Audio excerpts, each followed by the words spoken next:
Assalamualaikum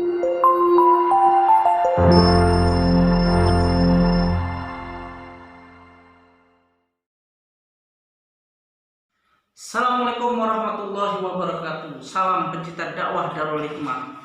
Mulai hari ini himbauan gerakan untuk like, share, and comment, subscribe konten-konten yang bernuansa pendidikan, bernuansa Islami. Ayo kita ramaikan menjadi pahala jariah kita semua. Manfaatkan HP Android untuk tonton terus IG Darul Hikmah Sleman dan Facebook Darul Hikmah Sleman, tayang di YouTube Darul Hikmah Sleman. Jangan lupa subscribe yuk semuanya. Assalamualaikum warahmatullahi wabarakatuh.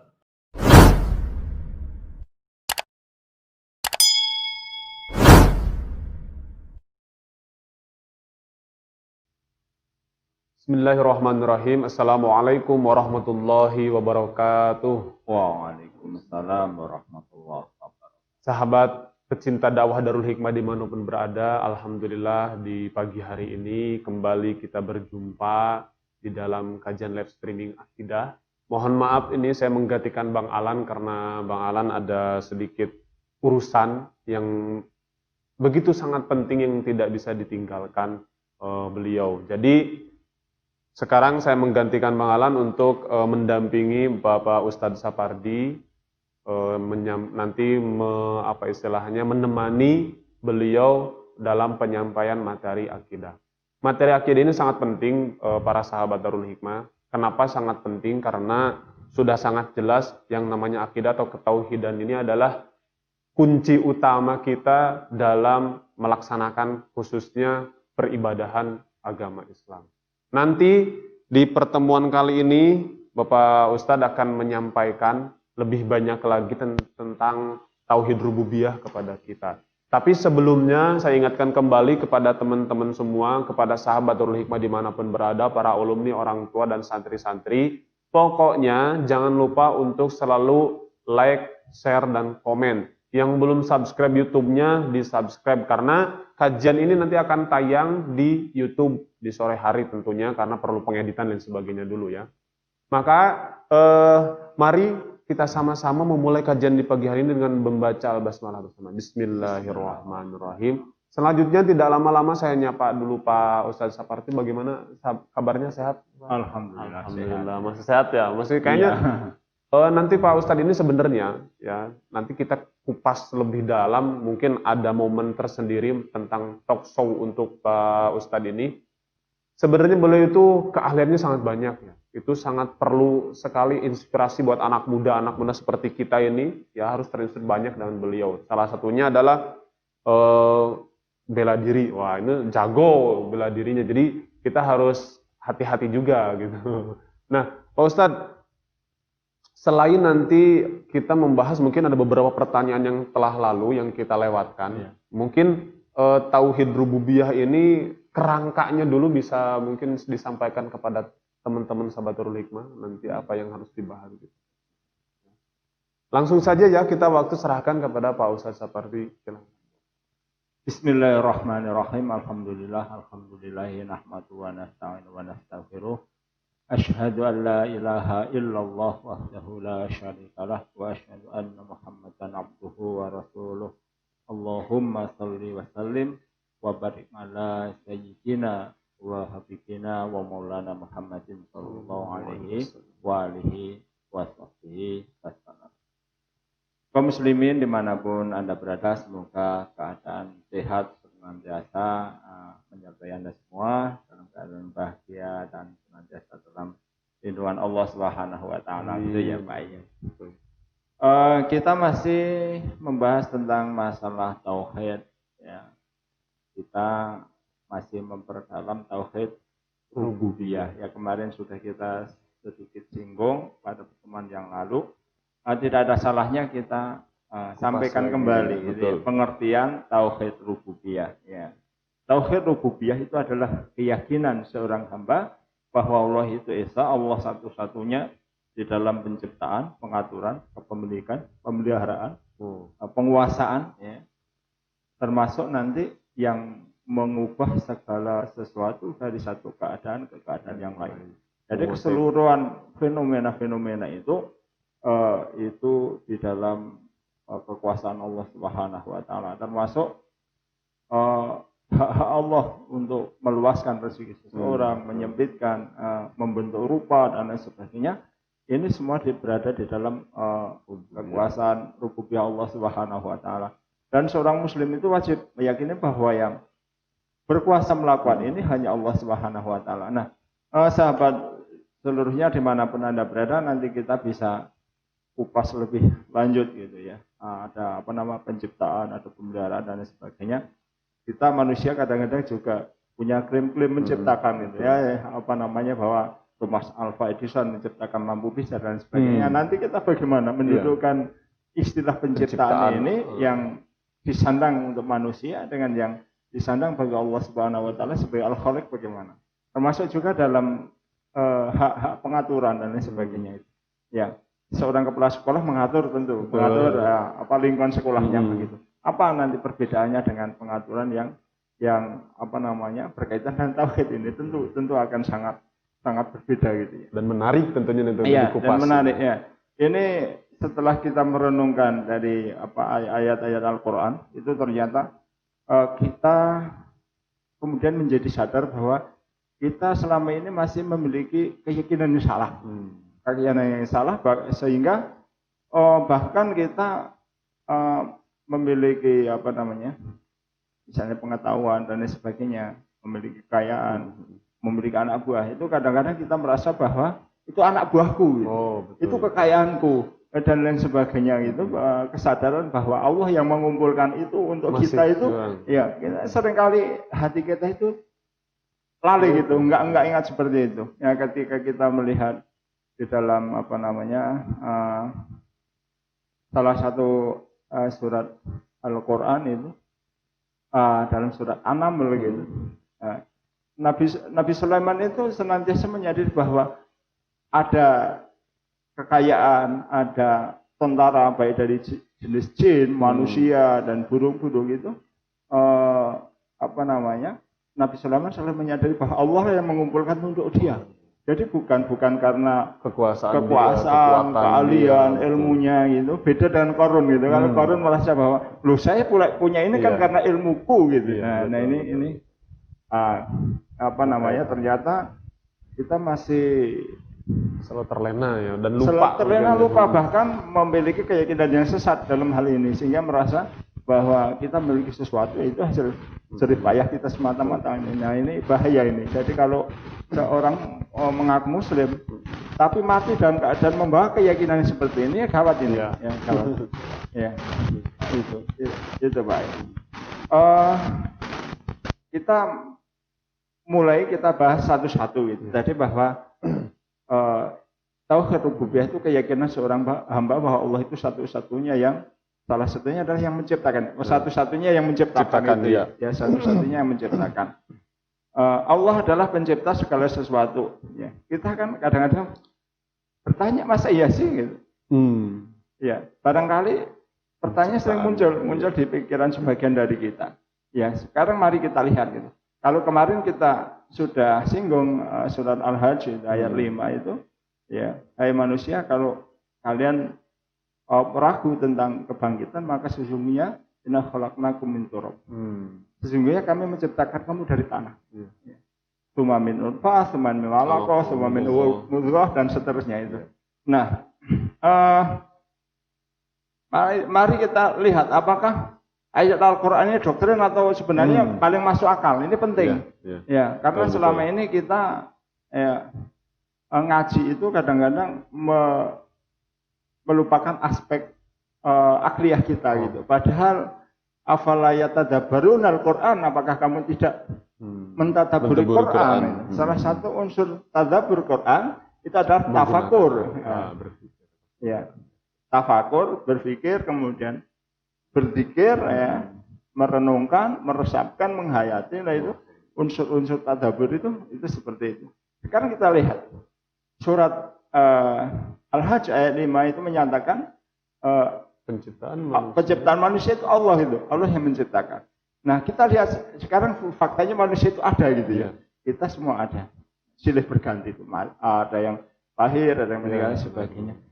Nah, ketika melihat fenomena itu kita akan melihat ada tiga kemungkinan tentang fenomena adanya manusia ini. Yang pertama adalah kemungkinan pertama manusia itu menciptakan dirinya sendiri. Nah, manusia menciptakan dirinya sendiri. Yang kedua itu adalah manusia diciptakan oleh selain Allah.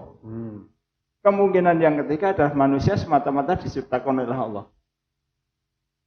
Diri sendiri, selain Allah, dan oleh Allah. Nah, dari ketiga kemungkinan ini, kalau kita lupakan dulu ayat Al-Quran, kita pakai nalar dulu kira-kira yang paling mungkin yang mana? Yang pertama adalah manusia menciptakan dirinya sendiri. Ini bisa enggak? Manusia menciptakan dirinya sendiri. Potong, jadiin lagi. Iya. Lah, ada saja belum kok bisa menciptakan. Iya. Ada saja belum bisa menciptakan. Maka sifat pertama Allah itu wajibul wujud. Senantiasa ada gitu. Kalau belum ada, bagaimana menciptakan? Ada saja belum gitu. Iya. Maka Al-Quran kemudian mengklaim loh, Allah lah yang menciptakan itu. Ya. Kemungkinan pertama, coba siapa yang sampai sekarang memiliki keyakinan atau menurut dia masuk akal bahwa manusia menciptakan dirinya sendiri. Bahkan ketika kita sudah ada saja, ginjal kita error gitu, kita buat ginjal nggak bisa. Itu udah tereliminasi lah. Iya, tereliminasi pernyataan bahwa manusia menciptakan dirinya sendiri sudah nggak masuk akal, nggak bisa. Yang kedua, selain Allah, kira-kira gimana nih, Pak? Iya. Yang kedua, kemungkinan pertama sudah nggak mungkin lah, sudah nggak masuk gitu. Kemungkinan kedua, ada nggak selain Allah itu yang mampu menciptakan manusia?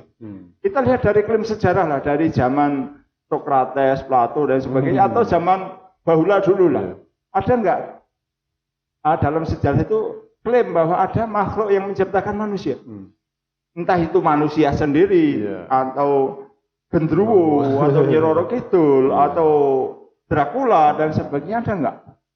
Setahu saya, dalam lintas sejarah nggak ada klaim itu bahwa saya yang menciptakan orang manusia, ini, nggak ada gitu. Coba, otomatis Lalu secara logika ya udah nggak mungkin lagi gitu. Iya, makanya para pemirsa semua ini tantangan itu, tantangan untuk tembangan di sejarah. Ada nggak yang pernah mengklaim bahwa dirinya bisa menciptakan seorang manusia? Ya, jadi kita cara beragama itu ya juga mengasah zikir, mengasah pikir dan sebagainya. Iya. Ya, maka yang paling masuk ya yang ketiga. Kemudian kemungkinan yang ketiga, Allah yang menciptakan. Ya. Atau ada kemungkinan yang lain kalau pemirsa bisa membuat kemungkinan yang lain gitu, iya. Betul. Bisa diajukan. Kemungkinan yang lain apa? Itu kalau saya mengumpulkan hanya ada 3 kemungkinan ini. Menciptakan dirinya sendiri, diciptakan oleh yang lain selain Allah, yang ketiga adalah diciptakan oleh Allah Subhanahu wa taala. Ya. Nanti kalau misalkan kita berbicara tentang diciptakan oleh Allah Subhanahu wa taala, sebenarnya dari cara logika atau keilmuan sudah banyak sekali ya. Maksud banyak itu kita bisa melihat apapun di sini. Kayak gunung, emang siapa ya mau mendirikan gunung setinggi itu gitu? Jangan kan manusia, maksudnya walaupun secara logika apakah ada manusia yang numpuk batu sampai sekarang bahkan setinggi itu ya, istilahnya kalau kita melihat rububiyah dikaitkan dengan asma wa sifat gitu kan, adanya Allah karena ada penciptaannya gitu, itu kan untuk salah satu mempercayai bahwa Allah itu maha pencipta, maha ada. Nah, saya di dalam artikel ada sedikit membaca seperti ini Pak Ustadz. Sebenarnya Al-Quran itu menceritakan tentang orang-orang kafir atau orang-orang non-muslim yang mereka mempercayai bahwa siapa yang menciptakan adalah Allah. Siapa yang biasa seperti Allah. Tapi mereka tidak sampai keyakinannya kepada yang ibadah satu-satunya Allah. Ya. Bahkan di artikel ini dikatakan bahwa ternyata mereka menyembah berhala, menyembah patung dan sebagainya. Tujuannya adalah untuk apa istilahnya? Supaya dekat kepada Allah. Atau mendekatkan dirinya kepada Allah. Gitu. Makanya mungkin jangan sampai kita sebagai umat Islam memiliki pikiran yang itu nanti. Jadi jembatan antara tauhid rububiyah dengan tauhid uluhiyah sebenarnya ada. Mereka kehilangan jembatan ini. Mereka kehilangan jembatan ini. Bahkan di dalam ayat Al-Quran dijelaskan kayak gini mereka. Walain sa'altahu man khalaqas samawati wal ard la yaqulunna Allah. Dan jika mereka ditanya tentang siapa yang menciptakan langit dan bumi, mereka la yaqulunna Allah. Mereka pakai Menciptakan Allah. Allah pakai penegas, dua penegas lam sama nun double di belakang itu.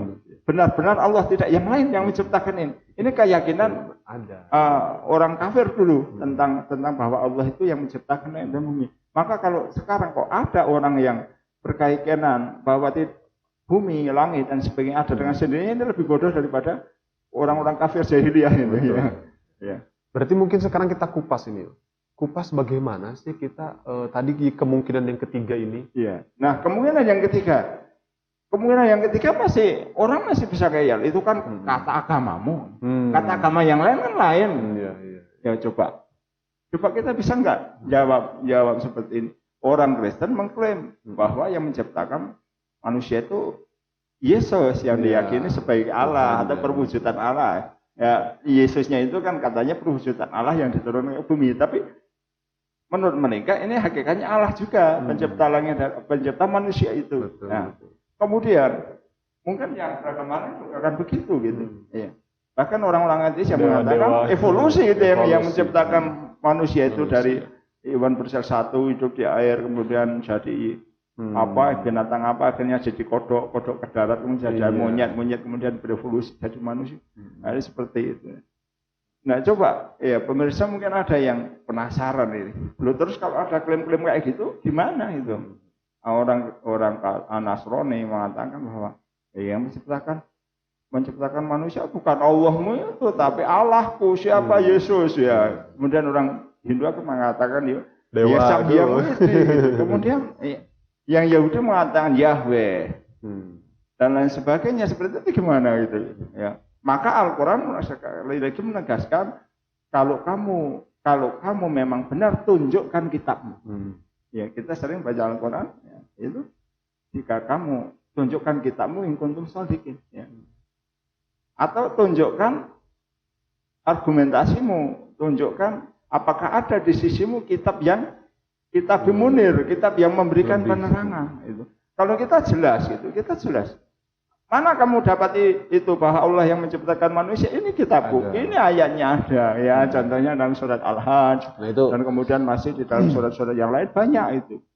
Nah, cara-cara diskusi ya harusnya sebagai seperti itu. Jadi mungkin kita juga diajarkan bahwa kalau ada perbedaan tuh jangan langsung menghujat Allah. Iya. Dari mana ilmunya? Kamu dapat seperti itu? Iya. Dari mana ini? Mungkin harus. Ya itulah makna luasnya mungkin seperti itu. Nah, bagaimana cara menguatkan kita nih untuk keyakinan kemungkinan yang ketiga tadi supaya kita tidak mikir-mikir lagi, kita tidak memutar otak lagi ketika ada yang mengatakan bahwa itu dari hewan, manusia itu lahir dari evolusi, manusia itu lahir diciptakan oleh selain Allah. Maksudnya ketika ada yang masuk ke logika itu kita nggak bingung lagi. Ya udah, manusia diciptakan bagaimana gitu. Iya. Nanti ada pembahasan tentang bab rububiyah Allah, bab pemeliharaan, tentang pemeliharaan. Jadi bagaimana nanti peran ilmu genetika itu tidak menjelaskan persoalan ini. Ini sebenarnya ada penjelasannya. Ya. Kita coba sedikit saja bahwa bagaimanapun terjadi perubahan karena situasi lingkungan dan sebagainya. Saya belum pernah melihat ada orang yang nanam rambutan tumbuhnya jeruk. Belum pernah ada. Nanam rambutan, iya. Betul. Kalau kemudian dikatakan bahwa antara monyet dan manusia memiliki kemiripan dalam beberapa hal, makanannya saja sama, Betul. Yang untuk membentuk proteinnya, lemaknya, dan sebagainya sama. Ya, kalau kita lebih jauh lagi tentang kimia karbon itu ya sama, yang kita makan sama dimakan monyet sama, unsurnya karbon, hidrogen, oksigen, nitrogen gitu ya sama. Baik. Terus kalau seperti itu kemudian kita jadi tubuhnya unsurnya jadi emas, yang monyet tanah itu kan tidak juga gitu ya. Betul. Memang mengenai pengertian rububiyah tadi disampaikan oleh Pak Ustadz itu kan lumayan banyak ya. Ini baru satu ngupas mengenai penciptaannya ya. Penciptaan baru manusia ini. Baru penciptaan manusia, belum Baru kehalalnya. manusia, Ini belum pasti akan yang sangat lain-lain. panjang nih. Tapi sebelum dilanjutkan, Pak Ustadz, mungkin ada yang sudah masuk pertanyaan. Kalau sudah ada, kalau belum masih kita nanti lanjutkan. Atau bahasanya terlalu cepat gitu. Saya cara ngomongnya terlalu cepat. Insya Allah bisa. Oh, pertanyaan baik. Dari akun Nicole FT. Mohon maaf, saya ingin bertanya, apa yang harus kita lakukan ketika iman kita sedang turun atau lemah? Apa yang harus kita lakukan ketika iman kita sedang turun?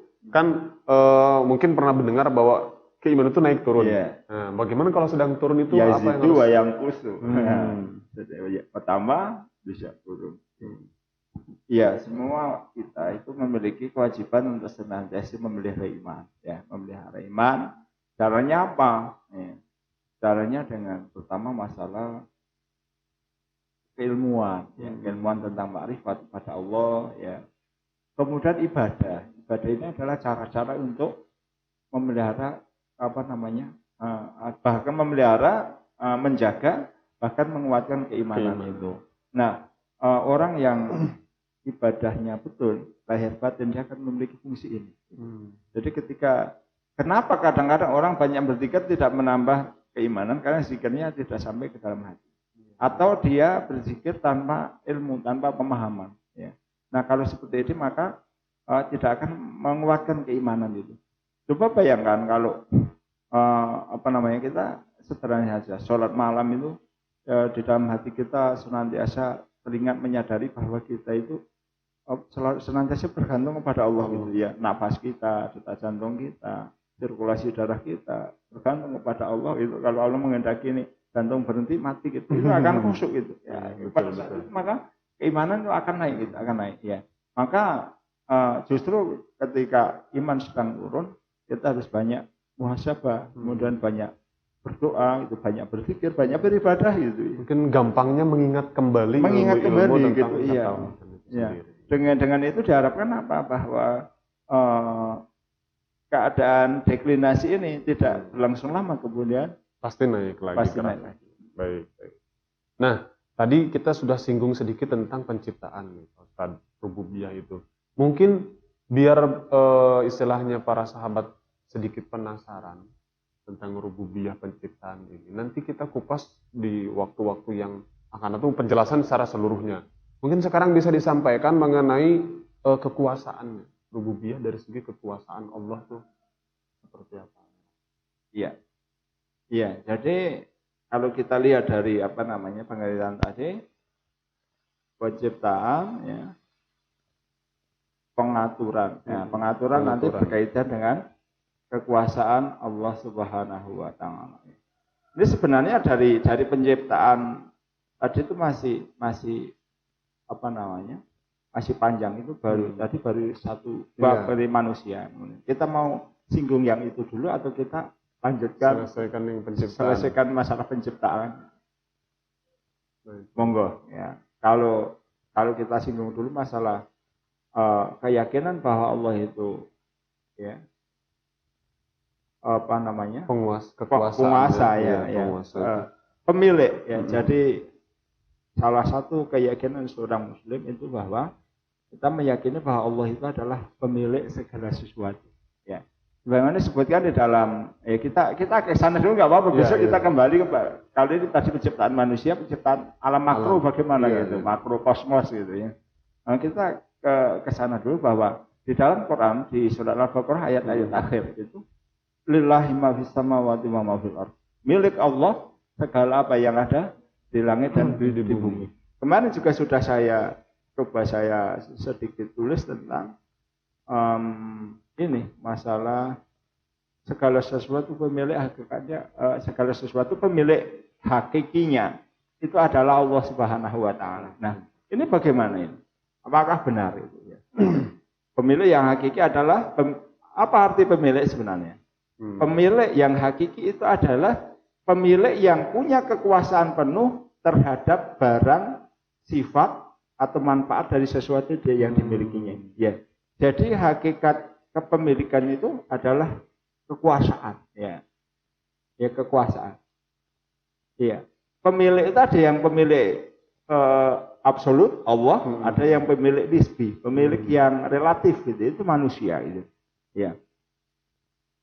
Kemudian kan bisa muncul pertanyaan kepada kita, apakah seseorang manusia menjadi pemilik? Ya misalnya seringkali kita apa namanya mengklaim ya, itu mobilku, nah itu jabatanku, itu sekolahku, itu dan lain sebagainya itu. Nah, apakah kita bisa apa namanya membedakan antara kepemilikan ini dengan kepemilikan Allah Subhanahu wa taala yang disebutkan di dalam Al-Qur'an tadi lillahi ma fis samawati wa ma fil ardh. Milik Allah segala ada yang ada di langit dan ada yang di bumi. Dan apa yang ada di bumi. Pernyataan Allah ini benar apa salah kan gitu. Ya, kalau orang-orang filsafat akan tanya itu. Ini klaim kebenaran atau ini cuma klaim-klaiman saja gitu. Nah, mari kita lihat fenomena ini ya. Tadi kita membedakan pemilik itu ada pemilik yang relatif, ada yang pemilik yang hakiki. Ya, kepemilikan Allah itu adalah kepemilikan yang hakiki. Ini yang wajib diyakini, ya, yang wajib diyakini oleh setiap hamba yang beriman, sehingga tidak mencampur adukkan pemahaman antara klaim-klaim yang ada di sisi manusia, kayak tadi itu mobilku, itu motorku, itu kebunku dan lain sebagainya dengan kepemilikan Allah Subhanahu wa taala. Kita seringkali bingung ini. Kita ketika ya yang apa namanya yang sepaham dengan malam Jumatan itu sering sekali membaca lillahi ma fis samawati wa ma fil ardh. Masalahnya diresapi enggak ini? Ya. Bahwa Allah menyatakan itu yang apa yang ada di langit dan di bumi itu ya ada bendanya, ada sifat benda, ada keadaan-keadaan, ada kekayaan-kekayaan. Dan seluruhnya ya, termasuk apa perubahan dari satu keadaan ke keadaan lain, pokoknya ada pangkat, jabatan, sehat, sakit dan sebagainya itu yang ada di langit dan bumi itu ya itu gitu ya. Jadi Al-Quran menyatakan itu bukan milikmu, itu milikku kata Allah itu. Nah ini bagaimana itu? Ya kita lihat fenomena tentang dunia manusia ini. Seorang bos mengatakan, loh itu yang 1000 itu anak buahku. Benar nggak itu?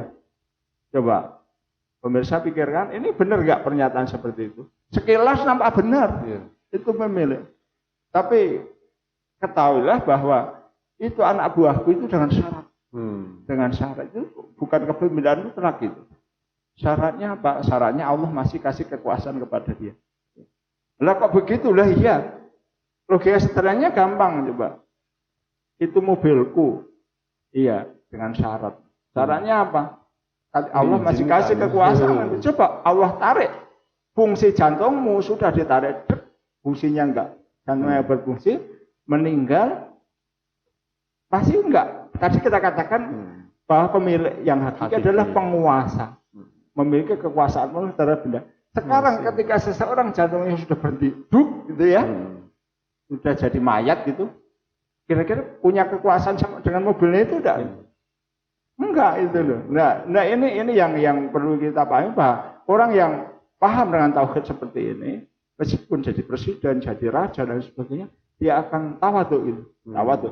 Nah, ini pengamalannya nanti ke arah sana, punya adab, sopan santun, dia punya perhatian terhadap rakyat dan sebagainya, bukan terus kemudian tidak itu ya. Ya jadi itu apa gambaran sederhana bahwasanya kita perlu membedakan antara kepemilikan yang hakiki sebagaimana yang itu milik Allah ya sering disebutkan dalam Al-Qur'an dengan kepemilikan yang ada di sisi makhluk ya. Nah, mungkin kalau ada ini baik yang ada pertanyaan dulu.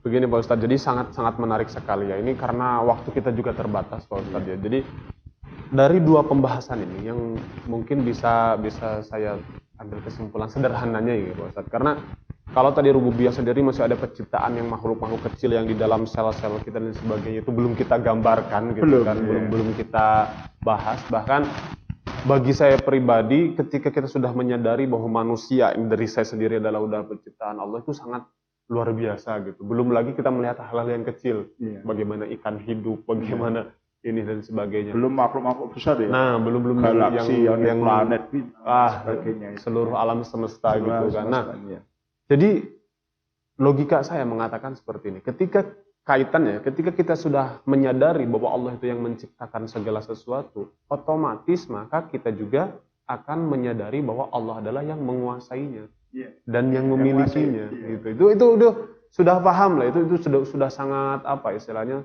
sudah harusnya masuk logika sama sekali.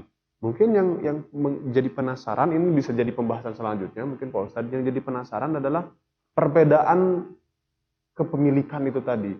Saya bisa menciptakan HP, berarti HP ini adalah hasil karya saya. Seperti tadi yang disampaikan, bisa menciptakan lampu itu adalah milik saya, hasil karya saya. Semuanya ada nih data-data dunia. Itu mungkin nanti yang harus kita kisahkan, kupas lagi gitu. Jadi saya rasa pembahasan ini biar semakin menarik, pemirsa semakin penasaran. Nanti kita kupas pertanyaan-pertanyaan dulu Pak Ustadz. Sebelum kita mungkin, ya silakan pertanyaan.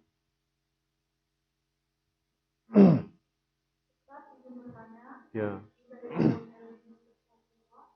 Bagaimana penjelasannya apabila seorang telah mempelajari suatu ilmu, namun seiring berjalannya waktu ilmu tersebut hilang atau lupa? Ini mungkin hukum atau gimana ya cara menafsirkan pertanyaannya. Jadi ketika orang sudah punya ilmu, ilmu itu istilahnya dia apa ya, ilmu itu mungkin tidak digunakan, tidak diamalkan sehingga hilang itu ya. Bagaimana cara menyikapinya mungkin seperti itu. Itu ada kaitannya dengan ketahuan. Kalau kita lihat dalam sebuah riwayat itu sifat manusia itu khotok manusia gitu ya. Ya kalau bisa salah, bisa lupa. Juga insan itu pelupa. Ya jadi termasuk ilmu pun kalau tidak diamalkan, tidak dipelajari kembali, wajar saja lupa gitu ya. Kalau manusia tidak dikasih sifat lupa malah gawat itu. Trauma sekali itu sudah hidupnya kacau seumur hidup. Ya. Jadi memang bahkan sebagian ulama mengatakan sebenarnya ada perbedaan hakikat antara orang alim dengan orang jahil itu bukan knowledge-nya itu yang ini, tetapi bagaimana dia mewujudkan pengetahuannya itu menjadi karya-karya nyata ya. Kalau punya ilmu tentang akhlak yang baik, dia menjadi baik dan sebagainya. Ya, jadi kalau sekedar tidak lupa ya dibaca kembali. Tapi kalau biar menjadi habit, kebiasaan, menjadi karakter, yaitu harus diamalkan. Nah, ya, kalau di dalam ilmu bela diri itu namanya ada konsep repetisi, pengulangan yang terus menerus gitu. Ya, itu maka kungfu itu diantara maknanya adalah power of repetition. Selalu mengulang gerakan. Jadi kalau sekedar paham jurus enggak ada manfaatnya gitu. Bahkan kita hanya tahu teknik mukul dan nangkis satu jenis pukulan saja, satu jenis tangkisan saja, tetapi itu diulang terus menerus, itu lebih bermanfaat daripada kita mempelajari 1000 jurus enggak pernah diulang. Baik. Nah, kita arahkan begini saja. Kita mempunyai ilmu tentang ketauhidan ini atau keimanan. Iya, keimanan ya. Terus kemudian karena kita istilahnya banyak terbentur dengan era modern sekarang, akhirnya keilmuan keimanan itu semakin luntur. Nah, bagaimana kalau yang seperti ini? Iya, jadi misalkan mungkin contohnya ya, ketika waktu dulu misalkan kita belum kenal HP yang seperti sekarang, itu baca Al-Quran itu bisa sampai lama 1, 2 jam, 3 jam. Tapi karena sekarang bahkan 5 menit itu sudah resah gitu, sudah kepengen buka mungkin. Bagaimana tentang keilmuan? Jadi ini sebenarnya persoalan sederhana ya. Ketika orang sudah hatinya dicandangkan ke arah lain, maka ke arah yang ini nggak akan bisa berjalan ke arah yang ini. Maka dalam beberapa kesempatan Allah itu mengingatkan, ya janganlah kehidupan dunia itu memperdayakan kamu. Jangan kehidupan dunia memperdayakan kamu. Kenapa? Kehidupan ini punya daya tarik. Ketika seseorang menuju kepada akhirat, tetapi kemudian dunia ini berhasil untuk mengambil hati orang itu untuk dipalingkan ke dunia, maka perjalanan ke akhirat akan terhambat atau bahkan gagal itu kemudian membelok ke arah dunia. Ya jadi ketika kita menghadapi fenomena seperti ini, itu buat ujian buat kita orang beriman, bahkan tidak hanya HP itu disebutkan dalam Al-Quran, kehidupan dunia itu secara umum begitu ya. Wa mal hayatud dunya illa mata'ul ghurur, dan tiada lain kehidupan dunia itu melainkan kesenangan yang yang memperdayakan, yang menipu. Nah, Berarti ya ini perlu kewaspadaan, itu kewaspadaan, makanya ya memperbanyak sholat malam, memperbanyak puasa dan sebagainya, itu salah satunya adalah untuk menepis daripada ini apa namanya tadi yang memalingkan kita gitu ya dari tujuan hidup kita gitu. Jadi itu hati-hati ya. Kalau misalkan keilmuan yang umum ya kita bisa tadi mengulang-ulang kembali pelajaran atau ilmuwan dan lain sebagainya. Kalau akhlak baik kita bisa melaksanakannya. Tapi kalau keimanan itu memang harus sangat hati-hati tentang keilmuan tentang iman. Baik, selanjutnya ada pertanyaan lain? Silahkan.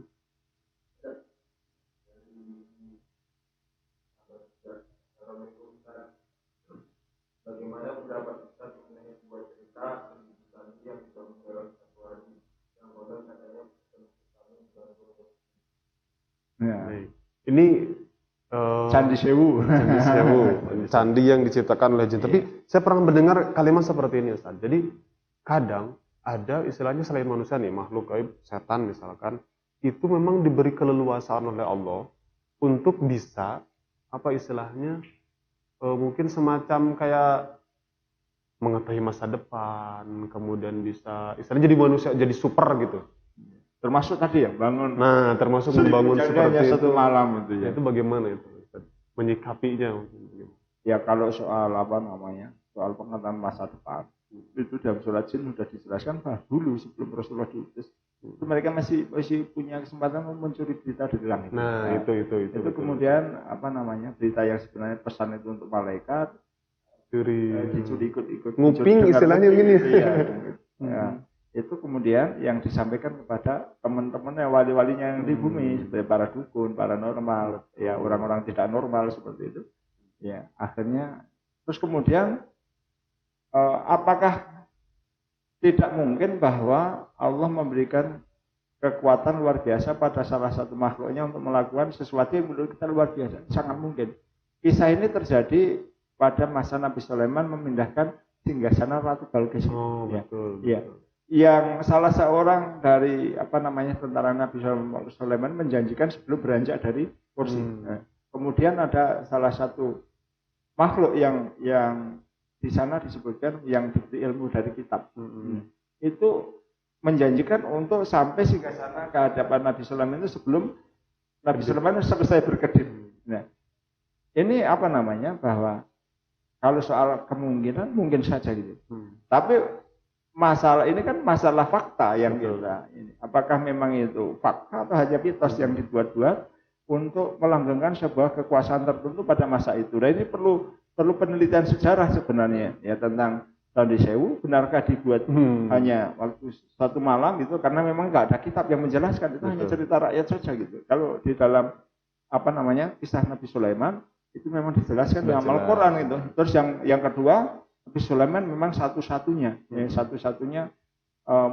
manusia itu yang diberi kekuasaan keistimewaan lah istilahnya. Yang diberi kekuasaan, yang kekuasaan itu tidak diberikan kepada yang lain. Maka di antara Nabi Sulaiman meminta satu kekuasaan yang kekuasaan itu tidak akan diberikan kepada siapapun setelahnya. Bahaya itu. Ya, jadi perusahaan Candi Sewu dan sebagainya itu harusnya ada penelitian. Ya. Kalau soal mungkin saja gitu. Ya, kalau Allah memberikan kekuatan itu, bahkan apa namanya, malaikat penjaga gunung Uhud itu bisa jebol gunung itu timpakan. Ya, ketika sebagaimana kisah ketika Rasulullah dilempari batu, kemudian dia apa namanya menyelamatkan diri kemudian istirahat di satu tempat, datanglah malaikat penjaga gunung itu tanya, apa ya Rasulullah? Kalau mau tabliki gunung Uhud itu. Maka kemudian Rasulullah itu menolak dengan apa namanya, dengan alasan bahwa mereka sebetulnya karena nggak tahu gitu. Kemudian malah Rasulullah berdoa dengan harapan nanti keturunannya menjadi orang-orang yang baik gitu. Nah, ini luar biasa gitu ya. Nah, jadi kemungkinan itu mungkin bisa saja, tetapi kenapa bisa disebut bisa saja? Karena yang pertama dari tadi surat Al-Jin itu bahwa yang namanya jin dan setan ini bisa mencuri-curi sesuatu dari Allah gitu kan, dari berita-berita yang seperti ini. Yang kedua karena di zaman dulu sebelum ya istilahnya sebelum candi itu ada, bahkan ketika jadi di zaman Nabi pernah ada juga biasa, gitu. Maka ya mungkin saja. Cuma itu kita harus jangan sampai percaya 100%, tetapi kita harus itu tadi kaji sejarah. Harus kaji sejarah gitu, keilmuannya kan. tetap harus. Karena yang ditanyakan kan fakta. Betul. Nah, ini bikinan jin yang satu malam ya kalau iya apa ditanya- enggak faktanya begitu ya dikaji fakta itu gitu. Kalau ditanya kemungkinannya mungkin Mungkin saja gitu ya. Baik, ada lagi? Saya dari akun Nur Yasin, saya mau bertanya bagaimana pandangan orang Islam terhadap orang yang mempercayai syirik maupun tidak. Mempercayai syirik maksudnya gimana ini? Mempercayai syirik. Jadi mungkin Yang memiliki keyakinan syirik mungkin ya, ya Hmm. semacam meyakini bahwa Nyiroro pohon Kidul adalah besar, nyorokin ya ratu, memiliki rububiyah ke tentang yang wilayah lain, ya, Laut betul. Selatan gitu. Bagaimana? Ya kalau seperti itu, maksudnya pertanyaan tadi Bagaimana sikap Sikap. seorang sikap kita terhadap orang itu atau orang Islamnya terhadap hal yang seperti ini? tetap keyakinan seperti itu? Hmm. Iya. Ya kalau keyakinan yang bertentangan dengan Islam ya sikapnya Sudah tinggalkan jelas. saja gitu ya, tinggalkan saja. Kenapa? Pernyataan bahwa Ratu Nyi Roro Kidul penguasa Laut Selatan juga apakah ada buktinya apa enggak itu? Ya, bukti itu ada dua, satu bukti kitab, yang kedua bukti empiris. Bukti empiris ada enggak ya, bahwa Nyi Roro Kidul penguasa Laut Selatan? Dulu Nyai Roro Kidul pernah saya goblok-goblok, kan nyatanya juga nggak ngamuk itu ya. Wong waktu itu ketika saya pernah main ke waktu masih sekolah itu ya, main ke Pantai Selatan ya ada sesaji kok uangnya cuma 100 uang merah itu ya. Saya bilang ini kalau ini Nyai Roro goblok ini, Nyai Roro Kidul gitu. Masa tentaranya katanya banyak kok uangnya cukup 100 rupiah ya. Kalau saya tersinggung itu, tentara saya banyak mau digaji berapa gitu ya. Nah, ternyata juga nggak ada apa-apa, pakai apa namanya baju biru gitu. Saya pakai jubah biru ke ke Pantai Selatan itu.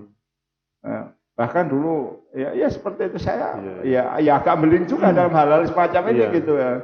Ya jadi bukti bahwa Nyai Roro Kidul penguasa Pantai Selatan belum terbukti. Yang kedua bukti dari kitab nggak ada kitabnya. Ya kalau ada kitab yang bisa yang otentik gitu yang memang diwahyukan begitu. Nah ini baru. Nah, mungkin sikapnya itu apakah kita biasa saja atau bahkan memerangi atau bahkan cuek atau seperti apa? Nah, kalau kita ada seseorang yang memiliki keyakinan kayak gitu, itu tergantung posisi kita. Ya. Prinsipnya yang pertama, seorang Muslim harus mengingkari seluruh keyakinan yang bertentangan dengan Al-Quran maupun As-Sunnah. Yang kedua, itu harus membenci keyakinan seperti itu. Ya, membenci keyakinan seperti itu ya. Artinya apa? Nggak senang bahwa kita memiliki keyakinan seperti itu, orang lain memiliki keyakinan seperti itu. Tetapi membenci keyakinan seseorang tidak identik kemudian tidak berbuat baik kepada orang tersebut. Sikapnya tetap sama. Kita tentu lebih mencintai orang-orang yang beriman daripada orang-orang yang tidak. Tetangga kita satu orang yang sangat bertakwa, tentu hati kita condong lebih mencintai ini daripada tetangga kita yang fasik gitu. Walaupun tidak kemudian Mbak Golok datang kan enggak juga gitu ya. Nah, jadi sikap-sikap seperti itu. Terus kemudian kalau seseorang memiliki kemampuan untuk memberikan bimbingan maka ini punya kewajiban memiliki kewajiban untuk membimbing orang ini agar keluar dari keyakinan yang salah itu ya. Ya, atau kalau dia penguasa, ya, setingkat misalnya bupati, gubernur, bahkan presiden, itu perlu membuat peraturan itu bahwa dilarang memiliki keyakinan yang seperti ini, dilarang membuat peribadatan yang seperti ini yang menuju ke syirik-syirik itu, ya menggunakan kekuasaan seperti itu. Baik, Pak Ustadz, ini waktu sekali lagi membatasi kita, ini mohon maaf mungkin pertemuan ini kita potong dulu nih istilahnya, nanti pertemuan di minggu depan insya Allah kita kupas lagi lebih banyak, lebih cepat lagi. Nanti sahabatul hikmah yang masih ada pertanyaan nanti kru silakan dicatat saja di ini, kita bahas di minggu yang akan datang. Karena sekali lagi waktu sudah menunjukkan kita lebih dari 45 menit sebenarnya nggak terasa sama sekali karena keilmuan sangat-sangat luar biasa ya, enak sekali kita berbincang mengenai keilmuan. Nah, untuk penutup lah Pak Ustadz, 1 menit mungkin bisa disampaikan mengenai dua hal tadi yang dibahas kita seperti apa? Mungkin bisa menekankan kepada teman-teman sahabat Darul Hikmah mengenai kedua hal itu tadi. Ya, sahabat pencinta dakwah Darul Hikmah, untuk pertemuan kali ini kita pertama perlu mengingat kembali ya, tentang pengertian tauhid rububiyah. Ya. Pengertian tauhid rububiyah, ya. Tauhid rububiyah adalah keyakinan seseorang ya, bahwa Allah lah satu-satunya pemilik, pengatur, pemelihara ya, segala alam wujud ini, baik benda, luar benda, ya, dan lain sebagainya. Ya, jadi nanti dari penciptaan, kepemilikan, kepengaturan ini nanti turunannya bisa banyak ya, menentukan batas umur, menentukan sempurna dan tidaknya dari seseorang, makhluk-makhluk yang lain dan lain sebagainya. Jadi seorang muslim wajib meyakini bahwa yang melakukan semua itu ya secara hakiki hanya Allah Subhanahu wa taala. Manusia tidak bisa melakukan yang seperti itu. Itu yang kedua, tentang hakikat penciptaan. Hakikat penciptaan tadi sebagaimana sudah kita sampaikan tadi bahwa pencipta hakiki itu hanya Allah Subhanahu wa taala. Kemudian yang terakhir itu masalah kekuasaan ya, kepemilikan. Pemilik hakiki itu adalah Allah Subhanahu wa taala. Kita memiliki sesuatu selagi Allah kasih sesuatu itu di tangan kita. Kalau Allah cabut, kita tidak lagi memiliki sesuatu. Nah, kesadaran seperti ini perlu kita tanam baik-baik, kita bawa ketika kita sholat, ketika kita kerja, ketika kita makan dan sebagainya, sehingga apa? Sehingga senantiasa hati kita itu dekat, ya, dekat kepada Allah Subhanahu wa taala. Apalagi di era yang sekarang ini, di mana gemerlapnya dunia ini sangat menyilaukan mata batin manusia penghuni bumi. Ya, mudah-mudahan bermanfaat dan kita bisa bertemu lagi untuk pertemuan-pertemuan yang akan datang. Baik, terima kasih Pak Ustadz atas waktunya, atas ilmunya sekarang, dan sekali lagi kepada para sahabat Darul Hikmah, mari sama-sama kita bangun channel-channel yang memang di situ mengungkapkan hal yang bermanfaat.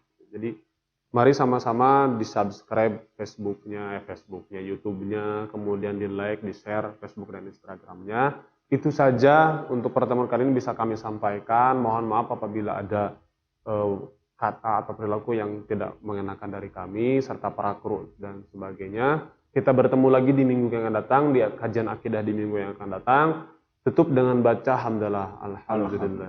Amin. Terima kasih. Assalamualaikum warahmatullahi wabarakatuh.